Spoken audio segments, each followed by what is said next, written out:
Primary স্কুলে বাচ্চাদেরকে ভর্তি করানোর ক্ষেত্রে আমরা কি ভর্তি প্রক্রিয়াটা আমরা পরিবর্তন করব কিনা, নাকি এই যে এডমিশন বাই লটারির মাধ্যমে আমরা নিব এবং মেরিটকে আমরা সবসময় দমায় রাখব। জনাব হাসনাত আব্দুল্লাহ কুমিল্লা সরাসরি প্রশ্ন করবেন, ব্যাখ্যার প্রয়োজন নেই। আসসালামু আলাইকুম। যেহেতু শিক্ষা নিয়ে কথা হচ্ছে, আমাদের বর্তমানে মাননীয় স্পিকার, আমরা যদি বর্তমান শিক্ষা ব্যবস্থা দেখি, আমাদের এন্ট্রান্স ইনস্টিটিউশনগুলোতে বিশেষ করে প্রাথমিক শিক্ষায় আমরা দেখছি যে ভর্তি প্রক্রিয়াতে আমাদের এখন দুইটা পদ্ধতি প্রচলিত ছিল। এডমিশন বাই মেরিট আগে প্রচলিত ছিল, এখন সেটা কনভার্ট হয়েছে এডমিশন বাই লটারির মাধ্যমে এখানে বাচ্চাদেরকে ভর্তি করা হয়। ফলত যেটা হয়েছে, ফিডার ইনস্টিটিউশনগুলোর শিক্ষার মান অনেক কমে গিয়েছে, যার ফলে টারশিয়ারি এডুকেশনে আমরা কোয়ালিটি সম্পন্ন ছাত্র আমরা বিশ্ববিদ্যালয়গুলোতে আমরা পাঠাতে পারি না।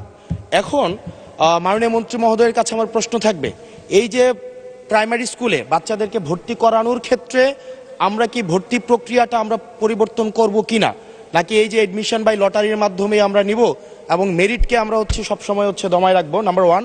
আর নাম্বার টু আমাদের বর্তমান শিক্ষা পদ্ধতিতে আমরা যদি দেখি, আমরা যারা পয়সা দিয়ে কিনতে পারে তারা এখন ইংরেজি মাধ্যমটা কিনছে, যারা পয়সা দিয়ে ইংরেজি মাধ্যম কিনতে পারে না তারাই কেবল আপনি যেই শিক্ষা পদ্ধতি আমাদের জন্য জনজীবনের জন্য আপনি চালু করেছেন সেটা আমরা কিনছি, আর যারা সেটাও কিনতে পারে না তারা মাদ্রাসা শিক্ষা পদ্ধতি কিনছে। আপনার কাছে প্রশ্ন যে আমাদের বর্তমানে একটা দেশে এই তিনটা শিক্ষা প্রাইমারি স্কুলে বাচ্চাদেরকে ভর্তি করানোর ক্ষেত্রে আমরা কি ভর্তি প্রক্রিয়াটা আমরা পরিবর্তন করব কিনা, নাকি এই যে এডমিশন বাই লটারির মাধ্যমে আমরা নিব এবং মেরিটকে আমরা সবসময় দমায় রাখব। জনাব হাসনাত আব্দুল্লাহ কুমিল্লা সরাসরি প্রশ্ন করবেন, ব্যাখ্যার প্রয়োজন নেই। আসসালামু আলাইকুম।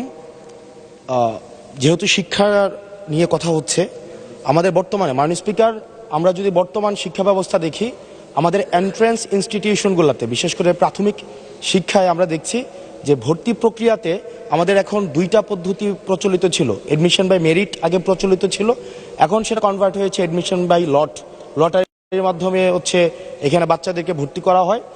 ফলত যেটা হয়েছে, ফিডার ইনস্টিটিউশনগুলোর শিক্ষার মান অনেক কমে গিয়েছে, যার ফলে টারশিয়ারি এডুকেশনে আমরা কোয়ালিটি সম্পন্ন ছাত্র আমরা বিশ্ববিদ্যালয়গুলোতে আমরা পাঠাতে পারি না।